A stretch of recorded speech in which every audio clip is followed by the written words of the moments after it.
O mês de fevereiro mostrava os dentes com um frio de 30 graus abaixo de zero. A taiga da região de Voloda estava imóvel, congelada em um silêncio mortal. Nem um ruído, nem um sopro de vento.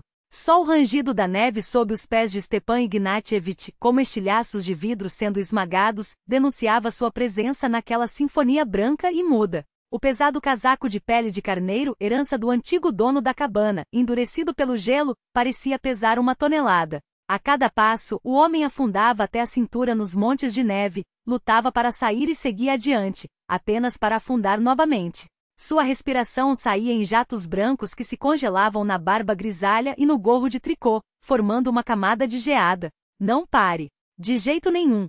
Repetia mentalmente, forçando as pernas a obedecerem. Atrás dele, em algum lugar, ficaram homens de olhos vazios e mãos acostumadas a empunhar armas. Para eles, uma vida alheia não valia mais que uma moeda falsa. Stepan sabia, se parasse por um único instante, aqueles homens o encontrariam. E quando o encontrassem, ele se tornaria mais um cadáver para ser descoberto na primavera por caçadores ou guardas florestais. O frio e o cansaço embaralhavam seus pensamentos. Passado e presente se misturavam em sua mente. Ora ele se via rastejando por um túnel subterrâneo que havia cavado anos antes como rota de fuga do porão, ora revivia a manhã que mudou seu destino para sempre. 3 dias antes, uma caçada rotineira em busca de lebres.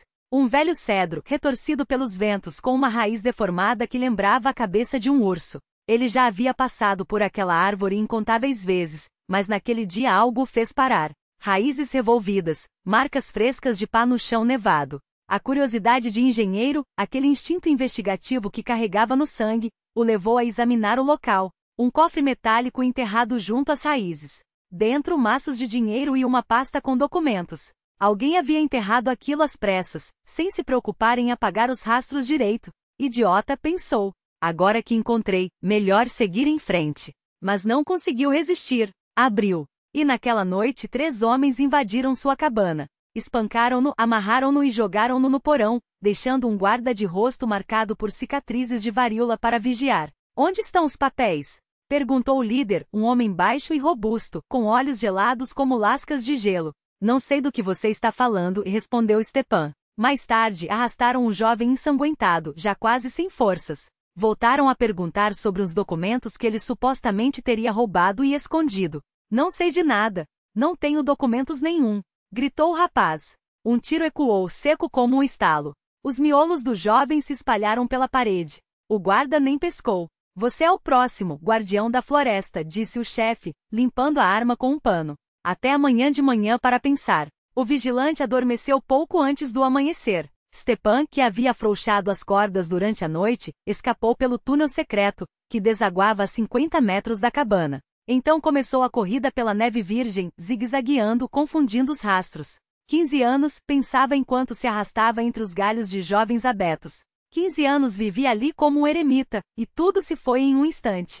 15 anos antes, Stepan Ignatievich Korneev era outro homem, engenheiro projetista de uma empresa de defesa, profissional respeitado. Tinha uma esposa, Larissa, uma mulher vibrante, de cabelos ruivos e um espírito indomável, sempre sedento por novidades. E tinha Nádia, uma menina de 10 anos com uma pinta em forma de folha de bordo no pulso direito, herança sua. Aquele dia começou como qualquer outro. Stepan se preparava para uma viagem a trabalho, testes de um novo protótipo. Larissa serviu o café da manhã, deu-lhe um beijo de despedida. Nádia o abraçou, pedindo um urso de pelúcia.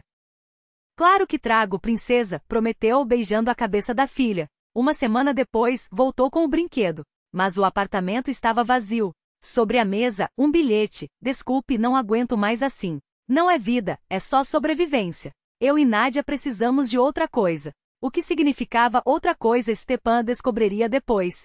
Um colega de trabalho viu Larissa com um homem em um BMW novo. Uma semana mais tarde, um vizinho contou que havia visto esposa e filha entrando em um táxi com malas. As buscas não levaram a nada. Larissa desapareceu como fumaça, levando Nádia consigo. Cortou contato com parentes, amigos em comum. A polícia pouco pôde fazer. Uma adulta tem o direito de ir embora, e a criança fica com a mãe. 3 anos de busca desesperada. Até que um conhecido distante lhe contou sobre uma ruiva com uma menina parecida com Nádia, mortas em um incêndio no albergue de uma cidadezinha esquecida. Os corpos estavam irreconhecíveis. O trabalho desmoronou. Os colegas o evitavam, sem saber como lidar com aquele homem quebrado. Os amigos não encontravam palavras. Então Stepan decidiu sumir, assim como sua família havia desaparecido. A taiga profunda tornou-se seu único refúgio. Uma cabana abandonada que reformou com as próprias mãos, virou sua fortaleza contra o mundo. Por 15 anos viveu ali, caçando, colhendo cogumelos e bagas, raramente descendo à vila mais próxima para comprar o essencial.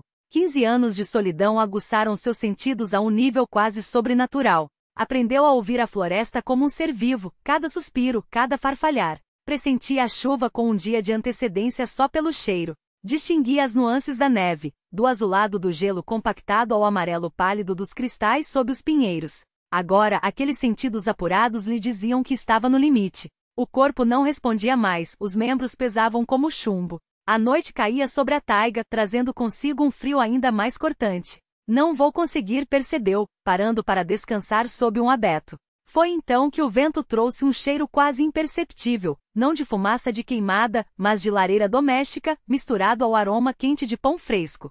Stepan levantou a cabeça, farejando como um animal. O vento vinha do leste, logo, ali deveria haver uma casa. Arrastou-se na direção do cheiro, tropeçando, caindo. O frio mordia a pele, penetrava sob as roupas. O tempo perdeu sentido. Seus movimentos tornaram-se mecânicos, automáticos.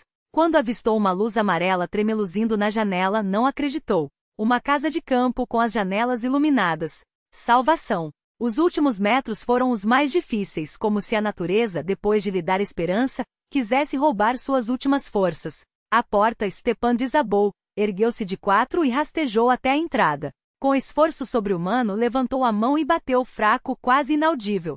A porta se abriu, liberando uma onda de calor e o cheiro de assado recém-saído do forno. No vão, uma silhueta feminina. Meu Deus, o que aconteceu com o senhor? Uma voz preocupada chegou até ele. Stepan tentou responder, mas os lábios não obedeceram. Olhou para aquela mulher de baixo para cima, e algo naqueles olhos castanhos e quentes lhe pareceu estranhamente familiar. O calor da lareira, mãos suaves que o ajudavam a se levantar, perguntas às quais não conseguia responder. Depois, só a escuridão, levando embora a dor e o gelo. O quarto número 8 do hospital distrital banhava-se na luz rosada da aurora. Os raios do sol, filtrados pelas cortinas de voil, desenhavam sombras dançantes nas paredes. Nadieda Stepanovna Korneeva entrou sem fazer barulho, carregando uma bandeja com remédios. Como está se sentindo hoje, Ivan Petrovitch? Perguntou baixinho. Aproximou-se da cama onde jazia um homem idoso, o rosto sulcado por rugas profundas e o olhar apagado como uma vela prestes a se consumir. Cheguei a mais um amanhecer, já é alguma coisa, resmungou o velho, tentando se erguer com esforço. Os ossos rangiam sob a pele fina, e cada movimento parecia exigir um preço. Fique deitado, fique. Nadieda o deteve com um gesto rápido, ajustando o travesseiro com mãos que uniam destreza e ternura. Eu ajudo, senhor. Seus dedos ágeis e delicados ao mesmo tempo, reposicionaram o corpo frágil do paciente até que ele encontrasse uma posição menos dolorosa. Os olhos castanhos da enfermeira, escuros como terra úmida, observavam-no com uma atenção que parecia absorver não só a dor física, mas também o cansaço da alma. Olhe só o que eu trouxe, disse ela, retirando do bolso do jaleco um pequeno recipiente de plástico.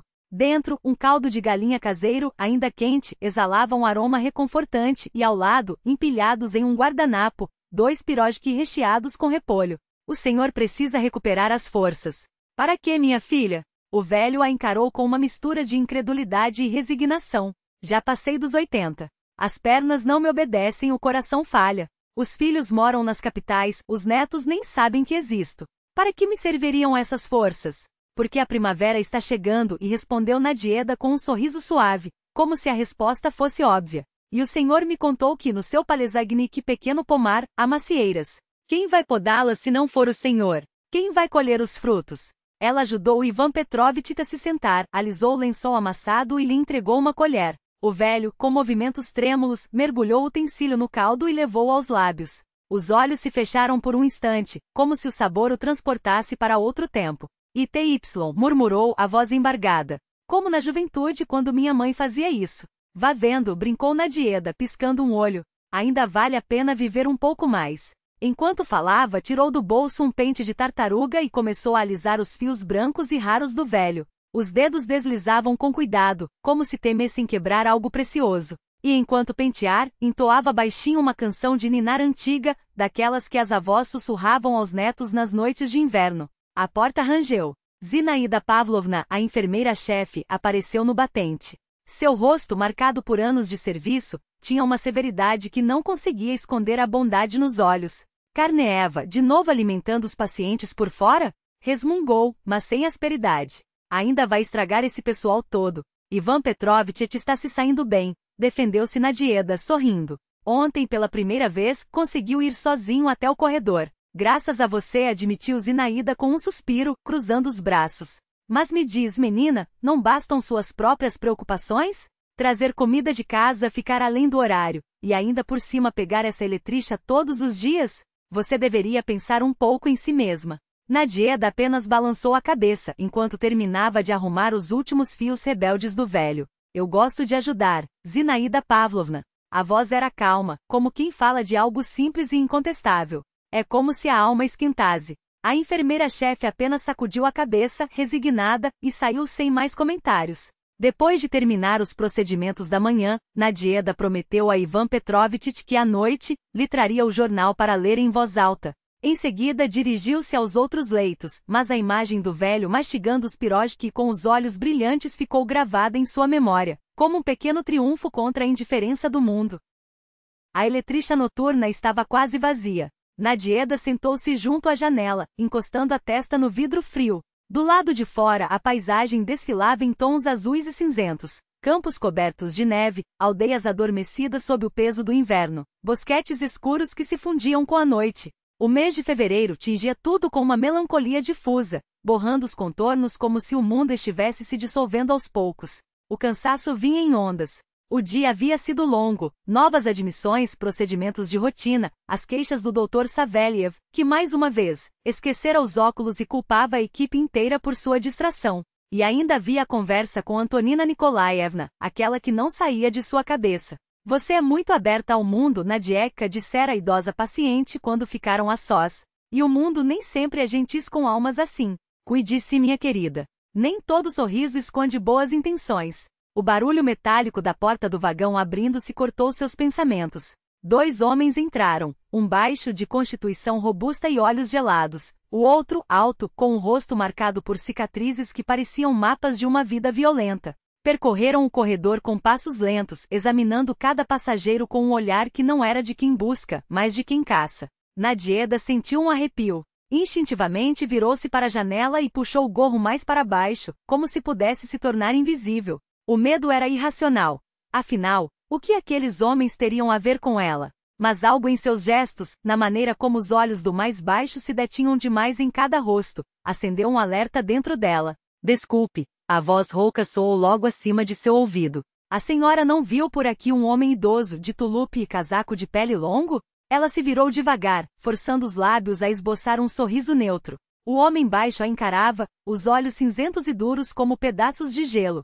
Não respondeu, sacudindo a cabeça com calma. Acabei de embarcar na estação Zaretinaia. Ele a observou por mais um segundo, como se pesasse a veracidade da resposta. Então, sem uma palavra, virou-se e seguiu adiante pelo corredor. O coração de Nadieda batia descompassado. Por que me assustei tanto? Perguntou-se. Talvez estejam mesmo procurando um parente. Mas o instinto, aquele mesmo que já a salvara antes, sussurrava que aquele encontro não era casual. Faltavam 20 minutos até sua estação. Ela apertou com mais força a alça da bolsa gastas, os dedos úmidos de suor, e começou a contar os postes que passavam pela janela, como se a matemática pudesse afastar o medo.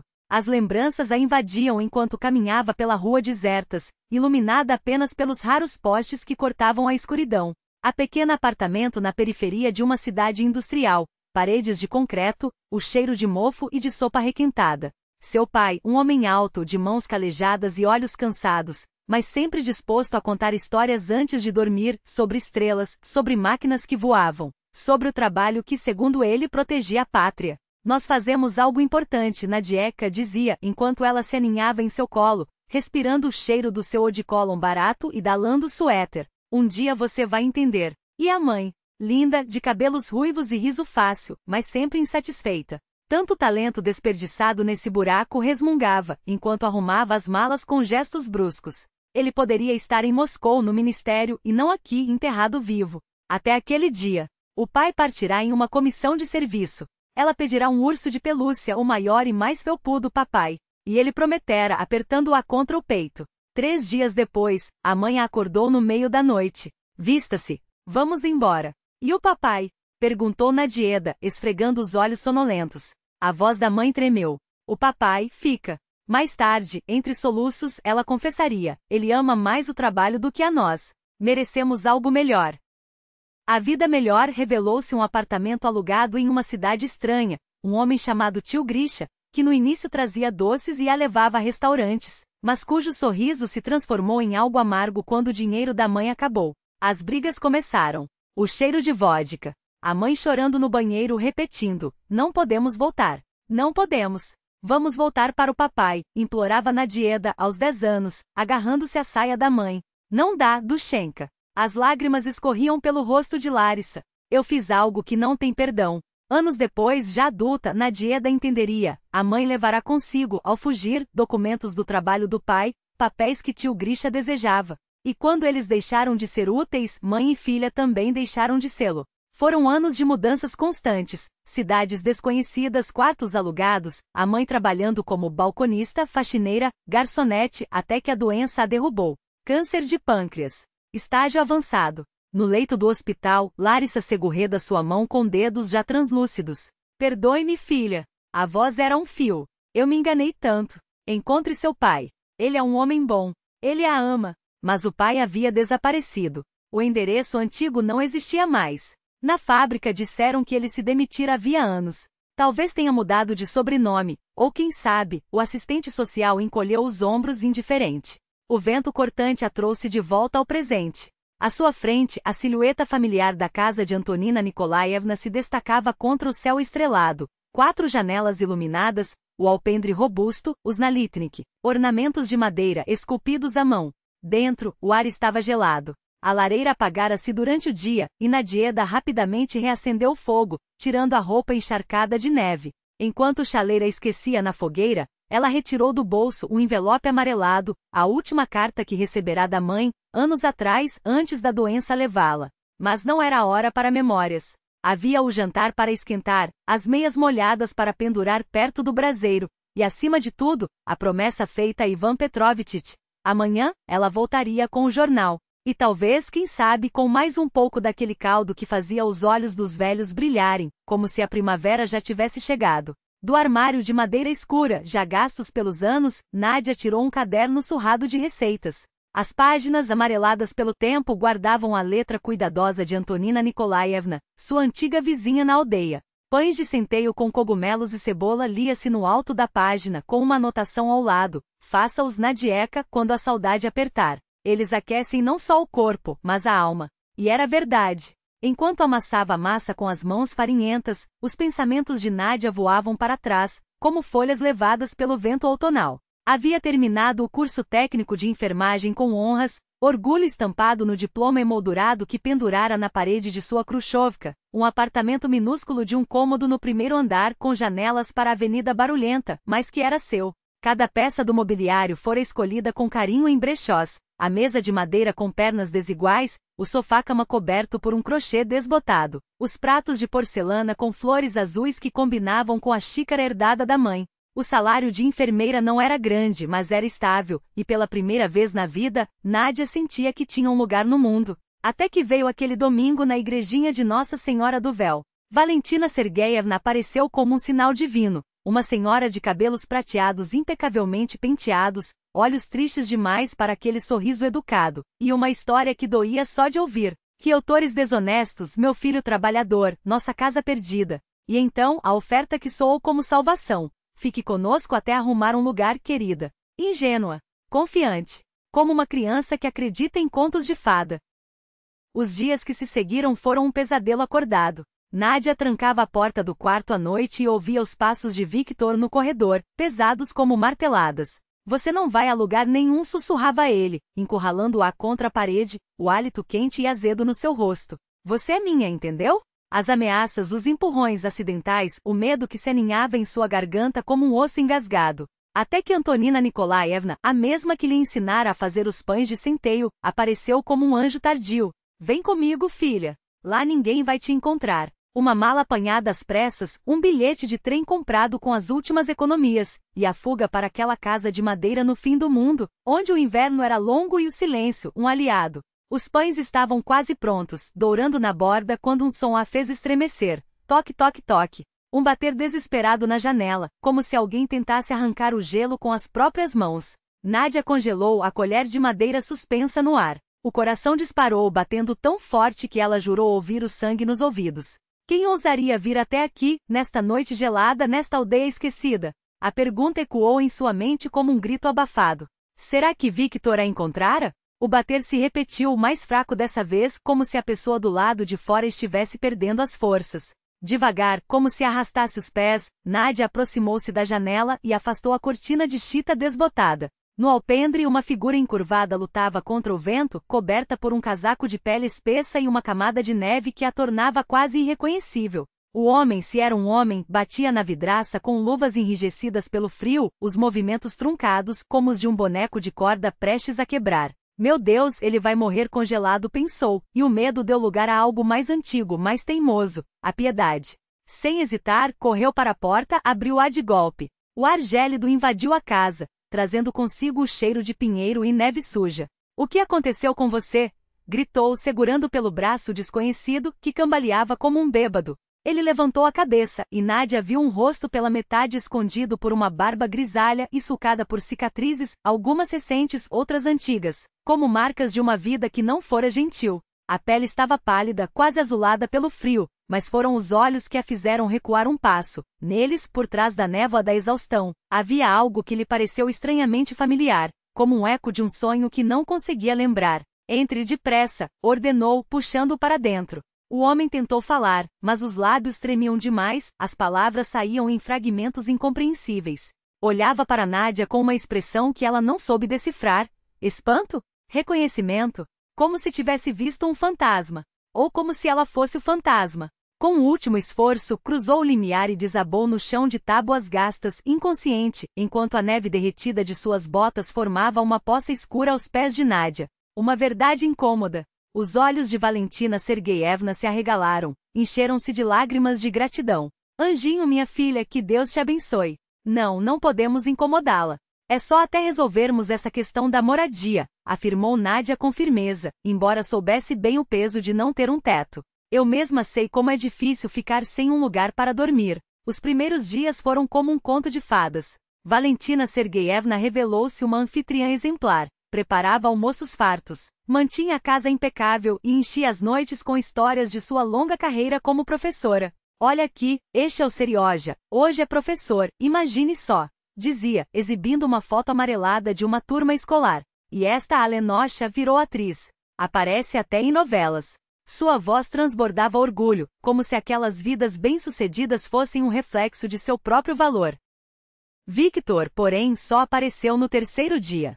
Chegou tarde da noite quando Nádia já se preparava para dormir. Um homem alto de ombros largos, com queixo firme e um olhar penetrante que parecia medir tudo ao redor. Trazia consigo o cheiro do frio, de fumo e um leve traço de álcool. Então está aí a nossa salvadora, resmungou, percorrendo Nádia com um olhar avaliador, quase desafiador. Mãe não para de falar. Anjo, bonitinha de fato.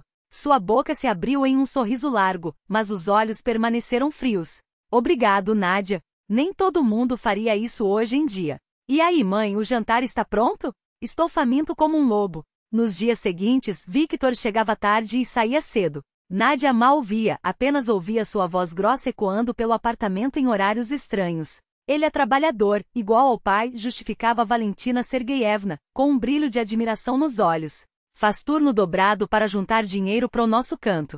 Um homem de palavra. Até que veio aquela noite. Nádia voltou exausta de um plantão noturno no hospital. O ar da casa estava pesado, saturado de álcool e fumaça. Na cozinha, Victor sentava-se à mesa com dois homens desconhecidos. Uma garrafa de vodka quase vazia brilhava sob a luz amarela. Chegou a dona da casa, anunciou Victor, levantando-se com um sorriso torto. Nádia, estes são meus amigos da fábrica, o Sergi e o Koch. Rapazes, está aí a nossa benfeitora, a Nadinka. Um dos homens magro, com olhos inquietos, soltou um risinho. Bonitinha. Sorte a sua, Vitia. Nádia passou por eles em silêncio, trancando-se no quarto. O coração batia descompassado, uma ansiedade surda crescia no peito. Onde está Valentina Sergeyevna? Por que permite isso aqui? A resposta veio pela manhã. Sua mãe foi visitar uma amiga. Teve um problema de saúde, coitada, explicou Victor, aparecendo na cozinha apenas de cueca, o rosto inchado pela ressaca. Volta em 2 dias. Ele se aproximou, demorando o olhar em Nádia. Não fique sozinha, beleza? Vou te fazer companhia. Sua mão desceu até a cintura dela. Nádia recuou brusca. Não, por favor. Ah, para com isso, murmurou ele, avançando. Por que faz drama? Acha que não vejo como você me olha? Moça nova, sadia, sozinha. Que desperdício! Seu hálito quente e azedo queimou a face dela. Nádia esquivou-se e correu para o quarto, trancando a porta. Passou o dia inteiro ali, saindo apenas quando tinha certeza de que ele dormia. À noite, Victor bateu a porta. Nádia, abre. Desta vez, a voz soava sóbria, quase arrependida. Quero pedir desculpas pelo que aconteceu de manhã. Bebe demais, perco a cabeça. Abre, por favor. Ela entreabriu a porta, mantendo a corrente. Victor estava no corredor, vestido com uma camisa limpa, o cabelo penteado. Me perdoa, fui um idiota, disse, baixando os olhos. Juro que não vai se repetir.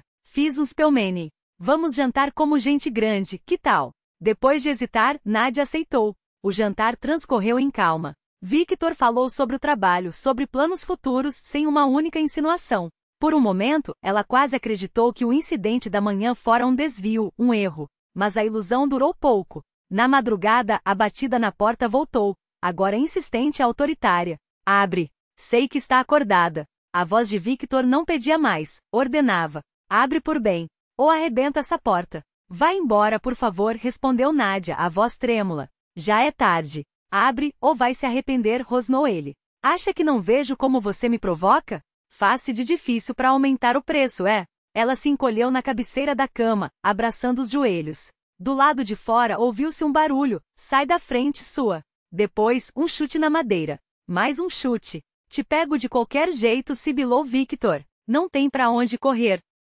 Na manhã seguinte, não havia sinal de Victor nem dos estragos da noite. O apartamento estava impecável, o café da manhã servido, e Valentina Sergeyevna apareceu na porta, fresca como uma rosa com um novo penteado. Bom dia, querida, cantou. Como passou sem mim? Victor não te incomodou? Nádia tentou falar. Valentina Sergeyevna, ontem à noite. Ah, ele deve ter bebido de novo, suspendeu a mulher, balançando a cabeça. Anda tão nervoso, a vida não tem sido fácil. Não leve a mal, ele é um bom homem. Só a vida que o maltratou. Seus olhos não mostravam surpresa nem indignação, como se aquelas cenas fossem parte de uma rotina trivial, algo que não merecia sequer comentário. A voz de Valentina Sergeyevna baixou para um sussurro áspero, quase um rosnado. Acha que é a primeira vez que fazemos isso? Nosso esquema está bem amaciado. Ela contava nos dedos como se explicasse uma receita. Primeiro, as velhinhas bondosas e os filhos trabalhadores. Depois, os papéis para transferência de propriedade.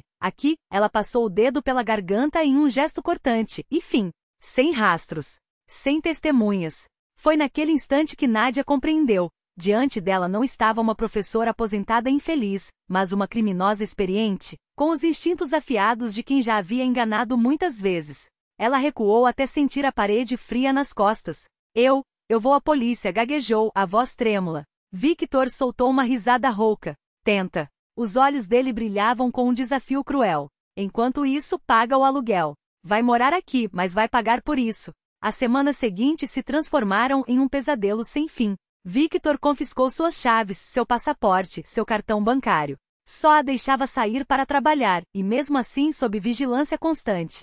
Os vizinhos faziam vista grossa, uns por medo, outros por indiferença. No hospital, Nádia tentava manter a postura, mas as colegas notavam as mudanças. O rosto emagrecido, o olhar apagado, as marcas roxas que ela disfarçava com maquiagem mal aplicada. O que está acontecendo com você? Perguntou certa vez Zinaida Pavlovna, a enfermeira-chefe, com um franzir de sobrancelhas. Nádia forçou um sorriso. Estou só cansada. Victor aparecia por acaso depois do plantão, sempre com um aviso velado, se contar para alguém. Ele apertava seu braço com força, os dedos afundando na pele, você vai se arrepender de ter nascido. E seus velhinhos no hospital também. Ela sentia, engolindo o medo. Estava presa em uma armadilha tecida por sua própria bondade e pela crueldade alheia. A enfermaria 12 do setor de cardiologia cheirava a antisséptico e cera de chão recém-passada. O sol de janeiro filtrava-se pelas persianas, desenhando listras douradas nas paredes brancas.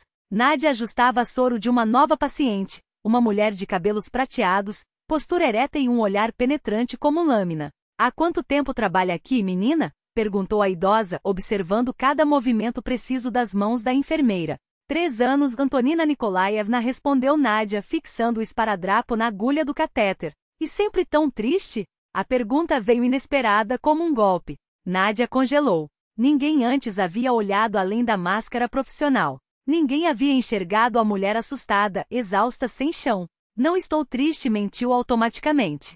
Antonina Nikolaevna sorriu, quase com ternura. 40 anos na medicina, chefe de enfermagem nesta mesma unidade. Conheço as pessoas como se fossem de vidro. Os dedos morenos, marcados pelo tempo, apertaram levemente o pulso de Nádia. Seus olhos são de um animal acossado. Algo naqueles olhos sábios fez com que a jovem perdesse, por um instante, o controle. Os lábios tremeram, as lágrimas ardiam atrás das pálpebras. Ela virou o rosto, fingindo ajustar o gotejamento do soro. Está tudo bem, murmurou, a voz falhando. Só estou cansada. Passe aqui à noite quando meu turno acabar. Naquela noite, depois de entregar o plantão, Nádia hesitou diante da porta da enfermaria. Dentro, ouvia-se a voz calma de Antonina Nikolaevna recitando versos. Bateu leve e entrou. Ah, você chegou, disse a idosa, fechando o livro de poemas. Sente-se. Ela havia pedido à copeira um bule de chá, que chegará com geleia de morango caseira.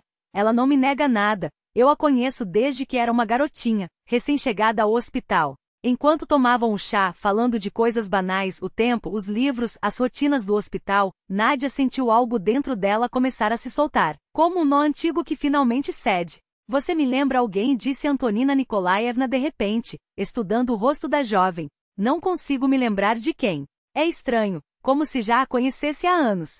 As lágrimas dessa vez não puderam ser contidas. Romperam como uma represa arrebentada, levando consigo meses de dor e medo. Entre soluços, Nádia contou tudo. Valentina Sergeyevna, Victor, a prisão dentro de sua própria casa, as ameaças. A idosa ouviu em silêncio, apenas apertando com mais força a mão gelada de Nádia entre as suas, quentes e firmes. Quando a jovem terminou, enxugando os olhos com o dorso da mão, Antonina Nikolaevna suspirou fundo. Meu Deus, que criaturas o mundo produz! Perdoe-me, senhor. Fez uma pausa, então perguntou. E o que pensa em fazer? Não sei, admitiu Nádia, desamparada. Tenho medo de ir à polícia. Victor tem contatos. Ele vai dizer que eu os convidei para morar lá e agora estou tentando extorquí-los. Antonina Nikolaevna balançou a cabeça, decidida. À polícia iremos, sim. Mas primeiro, precisamos tirá-la de lá. Os dedos da idosa dormiram sobre o cobertor, como se traçassem um mapa. Tenho uma casa em Sosnovka, uma vila a 2 horas daqui. A casa dos meus pais, onde passei a infância. Sólida de madeira com uma boa lareira. Nádia piscou, confusa. Uma casa? Bem construída com móveis antigos, mas resistentes, confirmou a idosa. Agora está vazia, meus filhos moram em Petersburgo, os netos só aparecem no verão. Mas eu a mantenho em ordem, verifico sempre. Tem água, luz, até telefone. Os olhos de Nádia arderam de esperança e incredulidade. Mas, meu trabalho, meus documentos. Victor levou tudo, até minha carteira de trabalho.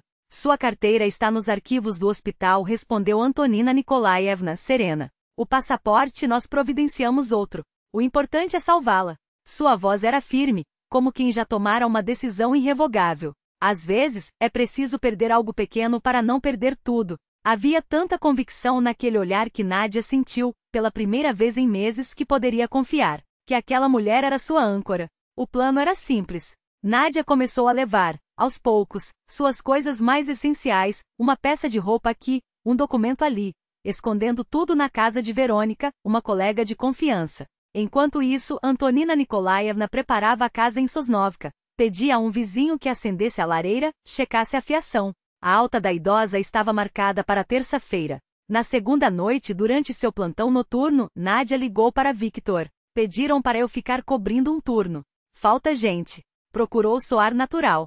Só chego amanhã de manhã. Cuidado, rosnou ele. Se fizer alguma bobagem, te encontro antes que pisque. E não vai gostar do resultado. Na terça-feira, depois da alta, Antonina Nikolaevna e Nádia embarcaram no trem elétrico. Verônica levou até a estação uma mala com as poucas coisas que Nádia havia conseguido resgatar. Exausta pela noite em claro, a jovem olhava pela janela as paisagens invernais deslizando, campos brancos, florestas adormecidas, e não conseguia acreditar que aquilo estava acontecendo. Uma fuga, como em um filme. Não tenha medo, murmurou Antonina Nikolaevna, como se lesse seus pensamentos. Tudo ficará bem. Deus não abandona seus filhos. A casa da idosa ficava à beira da vila, rodeada por macieiras antigas, suas silhuetas retorcidas cobertas de neve. Era uma construção maciça de troncos grossos com entalhes decorativos nas janelas e uma varanda robusta. Ao abrir a porta rangente, Nádia sentiu o cheiro de maçãs secas, madeira envelhecida e algo mais, uma familiaridade inexplicável, como se aquele lugar sempre tivesse sido seu. Entre, não fique acanhada, disse Antonina Nikolaevna, fazendo sinal para que passasse à frente. Aqui não tem luxos da cidade, o banheiro é no quintal, a água vem do poço. Mas o ar é puro, e o silêncio, o silêncio é um bálsamo. Por dentro, a casa revelava-se mais espaçosa do que parecia.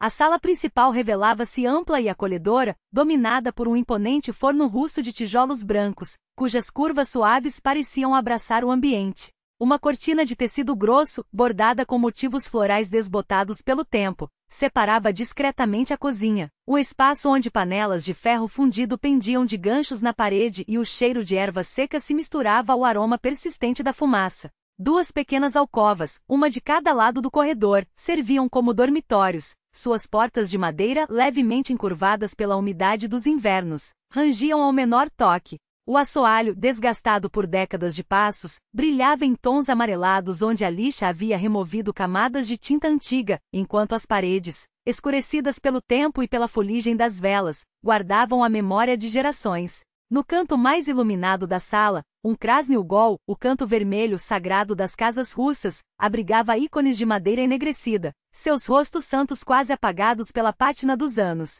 As velas diante deles, mesmo apagadas, pareciam emanar uma quietude solene. Meu bisavô construiu esta casa com suas próprias mãos, disse Antonina Nikolaevna, passando a palma aberta sobre os troncos alisados pela idade, como se acariciasse um ser vivo. Seu orgulho era tangível, misturado a uma reverência quase religiosa. 4 gerações cresceram entre estas paredes. Minha mãe me deu a luz bem aqui, nesta mesma lareira. Foi ela quem ensinou você a acendê-la, onde guardar a lenha, como puxar água do poço sem que o balde bata nas paredes. Os primeiros dias em Sosnovka foram uma sequência de descobertas silenciosas. Nádia conheceu os únicos vizinhos permanentes dos arredores. Babusha Klava, uma mulher de mãos nodosas que falava mais com as galinhas do que com pessoas, e Dedmitya, um velho de barba grisalha que esculpia talheres de madeira enquanto contava histórias de um tempo em que a aldeia era um burburinho de vozes e carruagens. Não pense que aqui é o fim do mundo, brincou Antonina Nikolaevna, ajustando o chale nos ombros de Nádia com um gesto materno. O trem passa 4 vezes ao dia, meia hora a pé até a estação. E às terças, Avtolava, loja sobre rodas, e vem com pão fresco, açúcar, tudo o que precisar. Ao se despedir, Antonina a abraçou com uma força que transmitia mais do que palavras. Volto daqui a uma semana para ver como está. Descansa, recupera as forças. E não se preocupe com o apartamento, meu genro é advogado. Já está cuidando do seu caso. Esses vigaristas não vão sair impunes. O abraço durou mais do que o necessário, como se ela quisesse transferir para Nádia um pouco de sua própria resiliência. Os dias em Sosnovka começaram a fluir em um ritmo que Nádia não conhecia havia anos. Acordava com os primeiros raios de sol, que se infiltravam pelas frestas das cortinas de linho cru, e acendia o fogo na lareira antes que o frio da manhã se instalasse nos ossos. O café da manhã era simples, pão preto com mel silvestre, queijo de cabra feito pela Babusha Klava, chá de ervas colhidas no verão passado. Depois ia ao poço com o balde de metal, cujos anéis batiam contra a pedra úmida a cada passo. A água gelada queimava os dedos, mas o esforço de puxar o balde cheio, gota a gota, lhe dava uma sensação de conquista. À tarde, serrava a lenha no quintal, empilhando os touros em pirâmides cuidadosas perto da porta dos fundos, ou varria o chão de terra batida do celeiro, onde o cheiro de feno seco se misturava ao musgo das vigas. À noite, quando o vento uivava entre os pinheiros, ela se sentava junto ao forno, envolta em um xale de lã, e lia os livros amarelados que encontrava nas prateleiras empoeiradas, romances do século XIX, almanaques agrícolas, diários de viagem com anotações à mão nas margens. Às vezes, simplesmente observava a neve cair sobre o jardim adormecido, enquanto o fogo crepitava e as sombras dançavam nas paredes. Pouco a pouco, o medo foi se dissolvendo como açúcar na água quente. As olheiras escurecidas pelo cansaço clarearam, as bochechas ganharam um rubor saudável do ar gelado. O sono, antes fragmentado por pesadelos, tornou-se profundo e sem sonhos. Ela já não estremecia ao ouvir o rangido de um galho ou o uivo distante de um lobo. Os vizinhos a trataram como se sempre tivesse pertencido àquele lugar. Babu Chaclava aparecia com potes de solione, pepinos em conserva e compotas de groselha, ensinando-a a assar pão no forno russo, enquanto Dedmitya lhe mostrava como afiar o machado e contava sobre os tempos em que Sosnovka era um vilarejo próspero, com feira aos domingos e crianças correndo pelas ruas de terra. Antonina Nikolaevna aparecia toda semana, trazendo notícias da cidade como quem entrega sementes para um jardim ainda por nascer. Vitor e Valentina Sergeyevna denunciaram você como desaparecida, contou em uma dessas visitas, enquanto descascava maçãs para uma torta. Dizem que você fugiu com uma grande quantia em dinheiro. Mas não se preocupe, encontramos outras 2 vítimas desses golpistas. Elas concordaram em testificar. O caso avançava devagar, mas com a inevitabilidade de um rio no degelo. Após um mês, Nádia voltou ao trabalho. O trem partia ao amanhecer e retornava quando a noite já havia estendido seu manto sobre os campos. A viagem era longa, mas ela não reclamava. Cada quilômetro que a separava da vida anterior era como um suspiro de ar puro, uma confirmação de que havia escapado. Fevereiro chegou implacável, com geadas que rachavam a madeira e nevascas que apagavam os caminhos. Em uma dessas noites, depois de um dia exaustivo na cidade, Nádia acendeu o forno e decidiu experimentar a receita de pirogi de centeio que Antonina Nikolaevna lhe ensinou. O aroma do fermento fresco e do recheio de cogumelos selvagens encheu a casa, enquanto lá fora a neve rodopiava em espirais apertadas, iluminada pela luz amarela da lamparina. Ela trabalhava em silêncio, amassando a massa com movimentos circulares, como se o ritmo das mãos pudesse ordenar também os pensamentos. Tanto havia acontecido nos últimos meses, a dor, o medo, a sensação de afundar em areia movediça. E agora, aquela quietude inesperada, como se a vida, depois de tê-la arrastado por correntes turbulentas, a tivesse depositado suavemente em uma margem tranquila. Era estranho como as coisas podiam mudar. Um momento, você está no fundo de um abismo, convencido de que não há saída. No seguinte, uma mão estendida, e eis que você pisava em terra firme novamente, respirando sem aperto no peito. Antonina Nikolaevna tinha se tornado muito mais do que uma salvadora. Era a mãe que a vida lhe negara, sábia, compreensiva, livre de julgamentos. Alguém que acreditava nela mesmo quando Nádia duvidava de si mesma. Alguém que com um olhar dizia, você é mais forte do que pensa. Seu devaneio foi interrompido por uma batida na janela, seca, urgente. O coração deu um salto, como se tivesse sido atingido por uma pedra. Vitor? A ideia a paralisou. Como ele teria encontrado este lugar? Quem poderia ter falado? A batida se repetiu, desta vez mais fraca, como se quem estivesse do lado de fora estivesse perdendo forças. Nádia aproximou-se devagar, afastando a cortina de linho com dedos trêmulos. No alpendre, iluminado pela luz fraca de um poste distante, havia um homem. Não era Vitor. Era um estranho de idade avançada, envolto em um tulupe, casaco de pele grossa, coberto de neve, que se apoiava contra a parede da casa como se suas pernas não o sustentassem mais. O medo deu lugar a uma pontada de compaixão. Quem quer que fosse aquele homem estava congelando. Ela abriu a porta de um empurrão. Meu Deus, o que aconteceu com você? Exclamou, vendo desabar lentamente sobre os degraus. Nádia o segurou pelos braços, arrastando-o para dentro com um esforço que fez suas costas doerem. Ele era pesado, como um tronco úmido.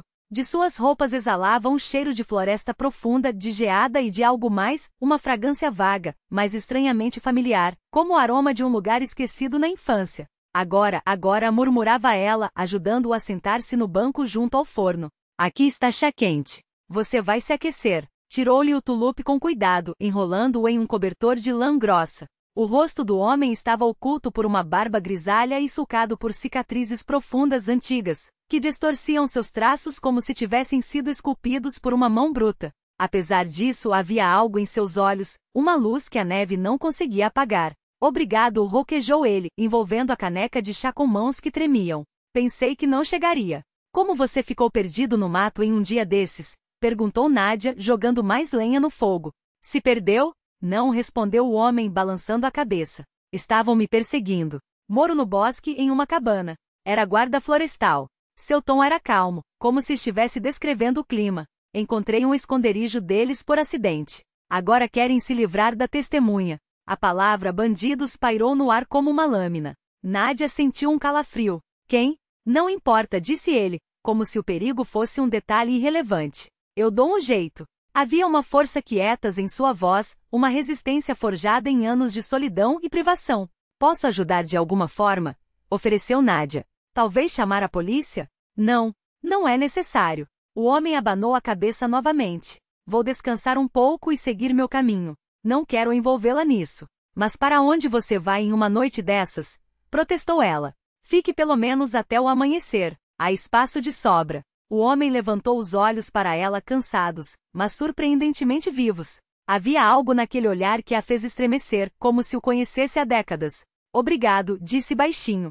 Meu nome é Stepan. Stepan Ignatievich. Nádia. Ela estendeu a mão. Quando ele a segurou, seu olhar fixou-se em algo no pulso dela, uma pequena marca de nascença em forma de folha de bordo, quase escondida pela manga. O rosto de Stepan empalideceu, como se tivesse visto um fantasma. O que foi? Preocupou-se Nádia. Você não está bem? Não, é só que... Ele não desviava os olhos da marca. Minha filha tinha uma igual. Um traço de família. E também se chamava Nádia. O coração de Nádia deu um salto, como se tivesse tropeçado em uma rachadura no chão. Uma estranha certeza a invadiu, como uma peça de quebra-cabeça encaixando-se no lugar. Por isso seu cheiro me parecia familiar. Por isso seus olhos. Perdi minha filha há 15 anos, continuou Stepan, a voz rouca. Sua mãe a levou embora. Depois soube que ambas tinham morrido em um acidente. Meu pai era engenheiro, disse Nádia lentamente, como se suas palavras fossem pedras pesadas. Viajava muito a trabalho. Minha mãe me levou embora quando eu tinha 10 anos. Disse que ele amava mais o trabalho do que a gente.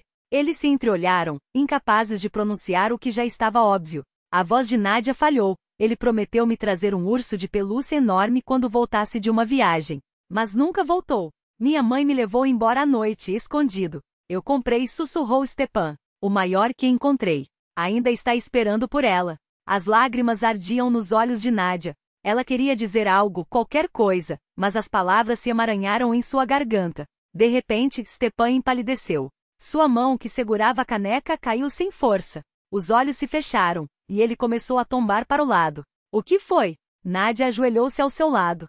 Stepan Ignatievich, acorde. O instinto profissional tomou conta.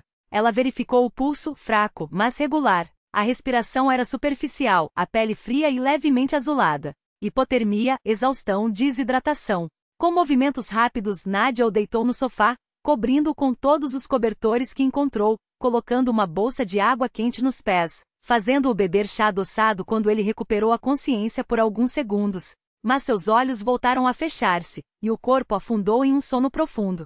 Ela passou a noite inteira ao seu lado, sem fechar os olhos. Atenta a cada respiração, checando o pulso a intervalos regulares, trocando as compressas nas áreas da pele afetadas pelo congelamento. Pensamentos giravam em sua mente como um redemoinho. Seria possível? Seria o destino, que os separara com tanta crueldade 15 anos antes, agora os reunindo de forma tão inesperada? Ou tudo não passava de uma coincidência, a marca de nascença, o nome, a história? Mas algo no fundo de sua alma sussurrava, não é coincidência. É aquele milagre de que Antonina Nikolaevna falava em voz baixa ao se despedir, fazendo o sinal da cruz. Deus não é sem misericórdia, minha filha, ele providenciará tudo. Ponto. Ao amanhecer, Stepan afundou em um sono tranquilo. Sua respiração tornou-se mais profunda, e um leve rubor voltou às bochechas. Nádia observava aquele rosto marcado por cicatrizes e rugas, mas tão familiar. O rosto do pai. O mesmo que povoava seus sonhos de infância, quando ainda acreditava que ele a encontraria, a salvaria, a levaria de volta para casa. Casa, uma palavra estranha. Durante anos, ela não teve um lar, apenas lugares onde morava. Primeiro com a mãe e seus companheiros, depois no orfanato, depois na república estudantil, depois no apartamento que se transformou em uma armadilha. Mas agora naquela casa velha de madeira, com o crepitar da lareira e o rangido das tábuas do assoalho, ao lado daquele homem ferido, envelhecido, mas tão precioso, ela compreendeu de repente. Aqui estava seu verdadeiro lar, aquele que procurara a vida inteira. O crepúsculo da madrugada enchia o interior da cabana com sombras indistintas. A noite recuava a contragosto, agarrando-se aos cantos do cômodo com seus últimos farrapos de escuridão. Stepan abriu os olhos, sentindo uma estranha leveza. O corpo, exausto após horas perdidas na floresta, doía, mas a alma parecia livre da fuligem de anos de solidão. Virou a cabeça e a viu, uma mulher adormecida na poltrona ao lado do sofá. Seu rosto, sereno no sono, era ao mesmo tempo desconhecido e tão íntimo que doía. A mão dela repousava na beirada do cobertor que o cobria. No pulso direito, uma marca de nascença em forma de folha de bordo escura contrastava com a pele clara.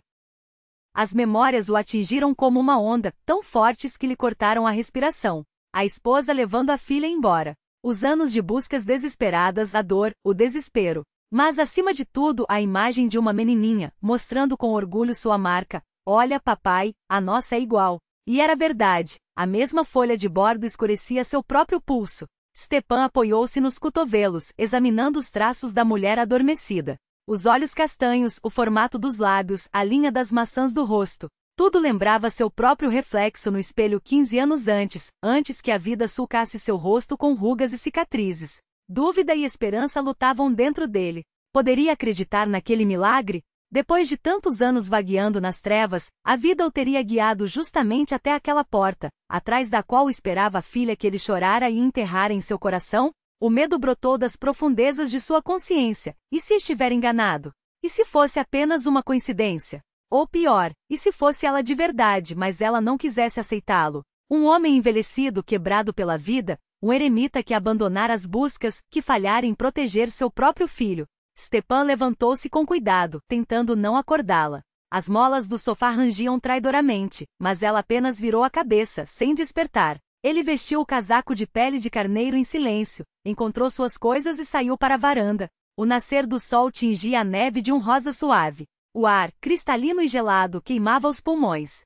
Stepan inspirou fundo, tentando organizar os pensamentos. Caminhou devagar pela trilha pisoteada, sem destino, apenas para clarear a mente, acalmar o tremor nas mãos. A aldeia acordava lentamente. Fumaça subia das chaminés de algumas casas. Ao longe, um cão latia. O mundo era simples e compreensível, ao contrário da tempestade de emoções dentro dele. Stepan chegou à borda da vila, onde velhos carvalhos formavam uma muralha silenciosa antes do início da floresta densa.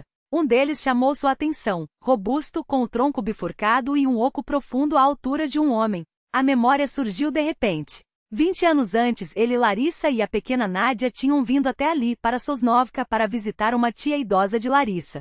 Na época, Stepan começava a trabalhar em uma fábrica de defesa. Durante aquela visita, seguindo um velho hábito, escondeu parte do dinheiro economizado para dias difíceis no oco daquela árvore, embrulhado em um pano encharcado de óleo e coberto por uma película impermeável. Agindo mais por instinto do que por razão, Stepan aproximou-se do carvalho e enfiou a mão no oco. Os dedos deslizaram pela madeira áspera, afundaram mais e tocaram algo duro, embrulhado em tecido. Retirou o pacote, desdobrou o pano engordurado. Notas antigas, mas ainda válidas. Não uma fortuna, mas o suficiente para começar uma nova vida. Ficou alguns minutos segurando aquele elo com o passado, então guardou o dinheiro com determinação no bolso interno do casaco. Sabia o que tinha a fazer. A única mercearia da aldeia era uma pequena cabana com uma placa desbotada. Produtos. Dentro cheirava a pão, grãos e algo indistintamente comestível. A atendente, meio adormecida, olhou surpresa para o cliente tão cedo. "O que deseja?" perguntou, reprimindo um bocejo. "De tudo um pouco", respondeu Stepan, tirando as notas. "E vocês não têm um urso de pelúcia? Para uma criança?" O rosto de Nádia congelou. 15 anos antes, ele havia comprado aquele mesmo urso de pelúcia, mas quando voltou para casa, ela e a mãe já tinham desaparecido. Os dedos dela tremeram ao segurar a figura de madeira, enquanto uma fotografia desgastada pelo tempo escorregava dos dedos de Stepan. Na imagem, um homem jovem, sem as cicatrizes que agora sulcavam seu rosto, segurava nos braços uma menina de 5 anos, ambos rindo para a câmera. No pulso pequeno da criança, uma marca em formato de folha de bordo se destacava, idêntica à que Nádia ainda carregava. Somos nós, disse Stepan, a voz quebrando-se. Nadasha do meu pai. Você tinha 5 anos. Asterisco. Ela passou os dedos pela foto, como se pudesse tocar o passado congelado naquele papel amarelado. A felicidade daquele instante parecia tão distante quanto as estrelas que ele lhe ensinou a contar. Stepan continuou, as palavras saindo entrecortadas. Procurei por vocês. Todos os endereços onde poderiam estar, pedidos à polícia, detetives particulares. 3 anos depois, soube de um incêndio em um albergue em Saratov, onde vocês talvez tivessem morado. Entre os mortos, uma mulher e uma criança da idade de vocês. Sem documentos, sem confirmação. Achei que os tinha perdido para sempre. Nadia olhou para aquele homem à sua frente, envelhecido, marcado pela vida, mas com os mesmos olhos da fotografia. A dúvida lutava dentro dela contra um desejo desesperado de acreditar. Era demais. Como uma fábula, o milagre que a vida real não costuma conceder. Minha mãe nunca falou mal de você, ela murmurou. Só disse que você amava mais o trabalho do que a gente. Que ela me levou para me dar uma vida melhor. Um riso amargo escapou. Mas essa vida melhor nunca existiu. Foram apartamentos alugados, albergues, mudanças constantes. Homens que apareciam e sumiam. Depois ela adoeceu. Asterisco. Stepan enxugou os olhos com as costas da mão.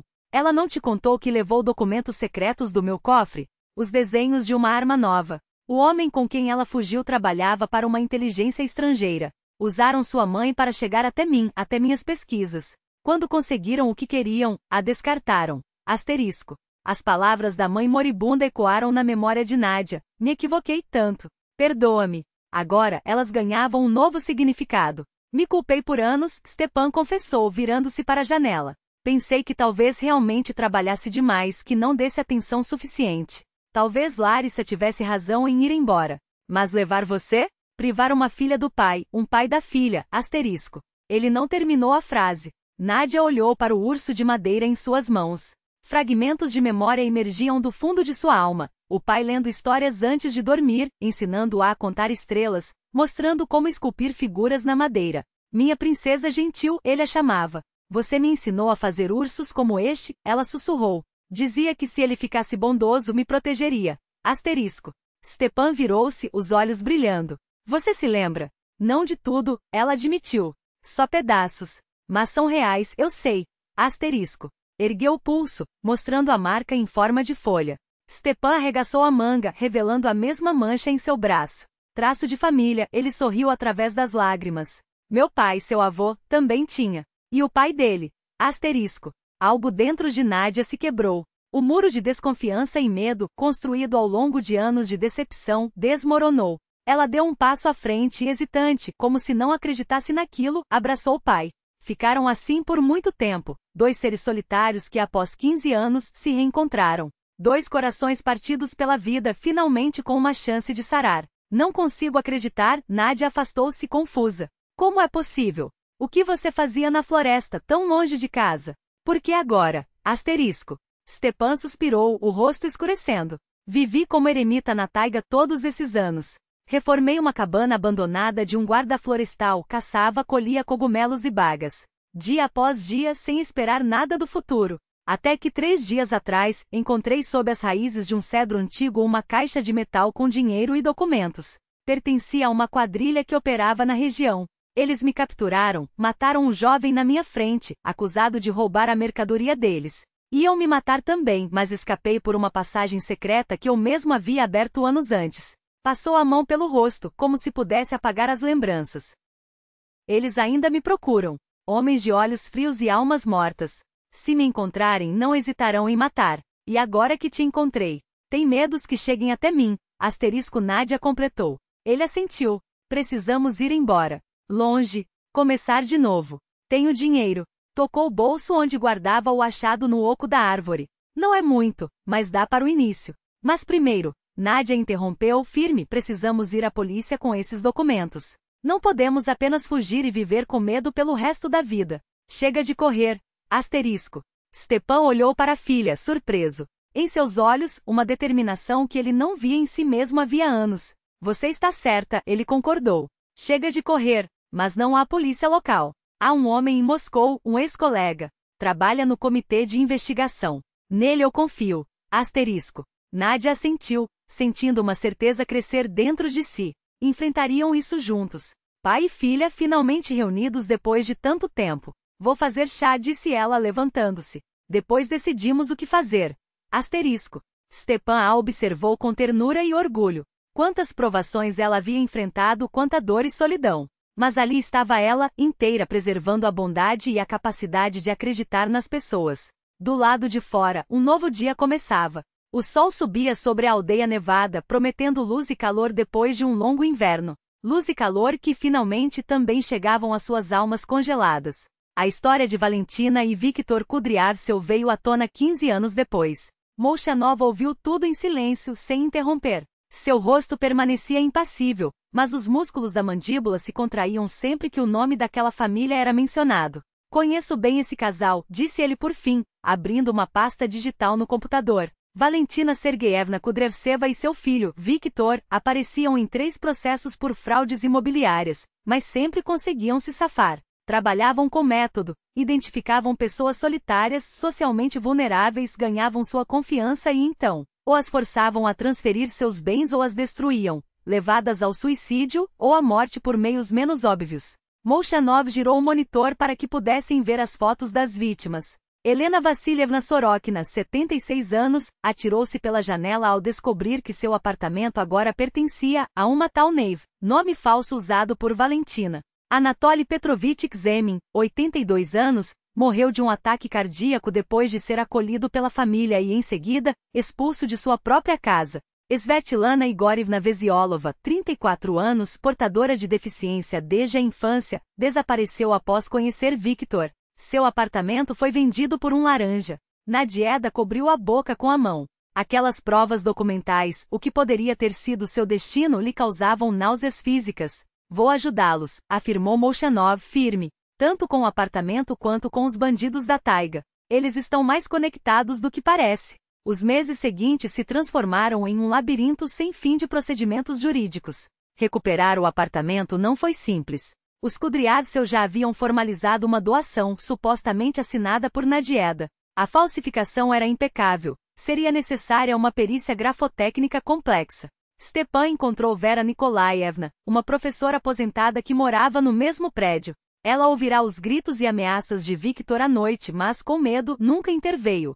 Sou uma covarde, chorava, dando seu depoimento. Ouvi quando ele xingava ela como xingava o cachorro, mas nem liguei para a polícia. Pensei que fosse assunto de família. Outras testemunhas surgiram. A enfermeira do posto de saúde, que notara hematomas em Nadieda. A balconista da mercearia vizinha, que vira Viktor roubar a carteira dela. Colegas de trabalho, aos quais Nadieda, em momentos de desabafo, confessaram o inferno doméstico que vivia. São apenas indícios indiretos, advertia Molchanov. Precisamos de algo mais contundente. O avanço veio com Yegor Sidorov, um antigo companheiro de bebedeira de Viktor, a quem este tentará envolver em seus esquemas. Ele me ofereceu dinheiro para falsificar a assinatura de uma enfermeira, contou Yegor, torcendo as mãos na jaqueta engordurada. Prometeu uma parte da venda de um apartamento. Quando recusei, me espancou até quebrar 2 costelas. E a mãe dele, ele estremeceu. Parece uma dama educada, mas tem olhos de morta. Molchanov rastreou os Kudryavtsev até Tver, onde já miravam uma nova vítima, um pensionista solitário, dono de um apartamento de 3 quartos. A prisão foi silenciosa. Em um dia comum bateram à porta de seu aluguel. Homens de uniforme. Viktor quebrou no primeiro interrogatório. Foi tudo ideia dela. Gritava cuspindo. Ela escolhia as vítimas, ela planejava tudo. Eu só obedecia. Valentina Sergeyevna permaneceu ereta, lábios apertados, diante do investigador. A traição do filho a deixou primeiro atônita. Depois, uma fúria gelada tomou conta dela. Querem a verdade? Perguntou com uma voz sem cor. Vou contar tudo sobre Viktor. Como ele estrangulou Svetlana Veziolova e enterrou no mato. Como proibiu o velho Zemin de ir ao banheiro até que ele assinasse os papéis. Fez uma pausa. E sobre Irina Lavrova, que mantinha acorrentada no porão de uma casa de campo até ela vender o apartamento. Do outro lado do vidro unidirecional, Nadieda e Stepan assistiam ao depoimento. Ela chorava sem se conter. Ele apertava sua mão com força. É isso que acontece quando o amor se distorce além do reconhecimento, murmurou Stepan. Valentina, à sua maneira, amava o filho. Mas aquele amor havia se transformado em doença, em obsessão. Ela criará um monstro.